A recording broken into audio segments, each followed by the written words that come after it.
I am absolutely knackered. Been out all day.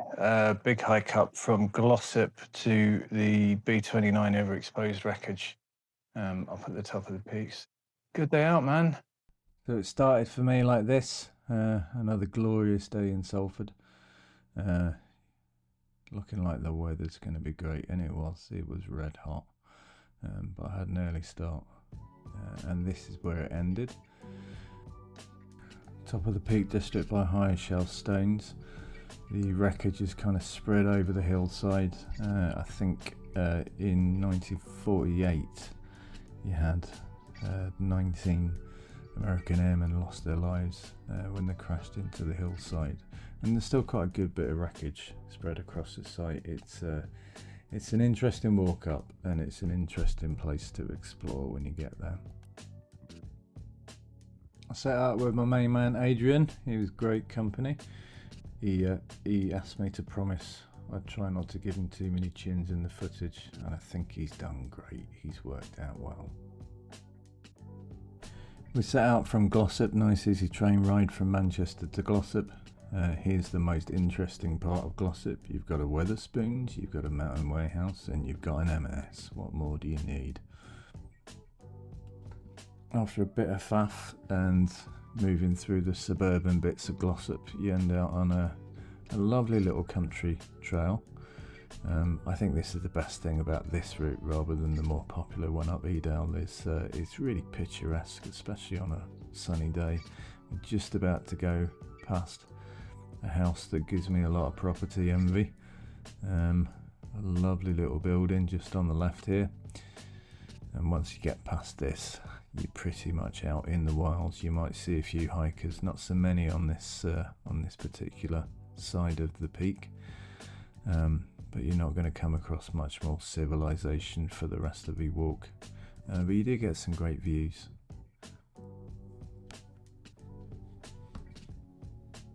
You might see a few sheepies on the way up, but otherwise it's just some great vistas out onto the high peak that you're heading towards. I'll let the scenery do the talking for a little bit here.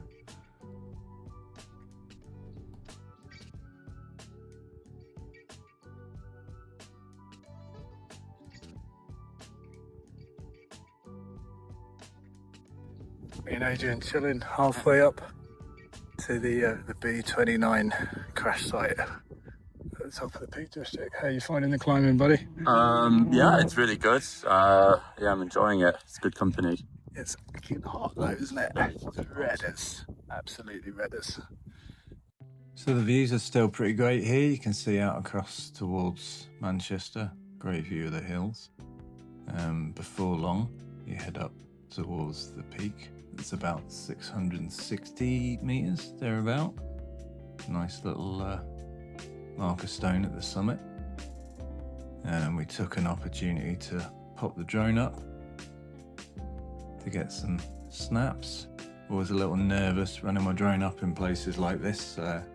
It's not always taken very well, especially if people have got dogs. Dogs don't seem to like the noise the drone makes, but to be fair, today people were pretty sociable. Had a few people asking me about it and gave a bit of man advice to new potential drone buyers. And the main site is just a short walk from the summit. You've got wreckage spread out across about 100 meters from the summit to further down the hill. And it's a nice little spot to explore. It's a nice easy wander down. And you can just stop and have a bimble, grab some lunch and do some exploring. As you get up the top part of the site, there's a few bits of wreckage scattered about still, bits of engine part. Nothing too odd looking. A couple of marker stones. I think most of the servicemen were interred here. There wasn't much to remove. So it's quite sweet. People come up twice a year also to lay down fresh markers and make sure the site's looking as neat as it can be. And as you wander down to the rest of the site. We've got some more engine parts and a few bits of kit that always look a bit weird and a bit alien to me. There's a marker stone, a memorial stone that was put up in '98, and yeah, these little bits of engine still scattered around. Not much in terms of airframe and wings, but there's quite a few bits to potter around and check out.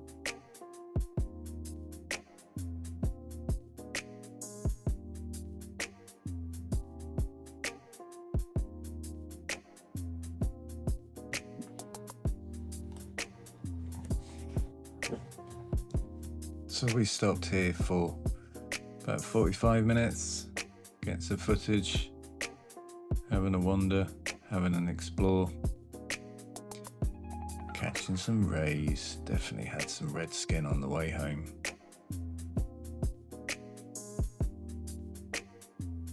And when you're done, it's a walk back up to the peak at High Shelf Stones, where you'll probably see a few more people clustered round the top, taking in the views.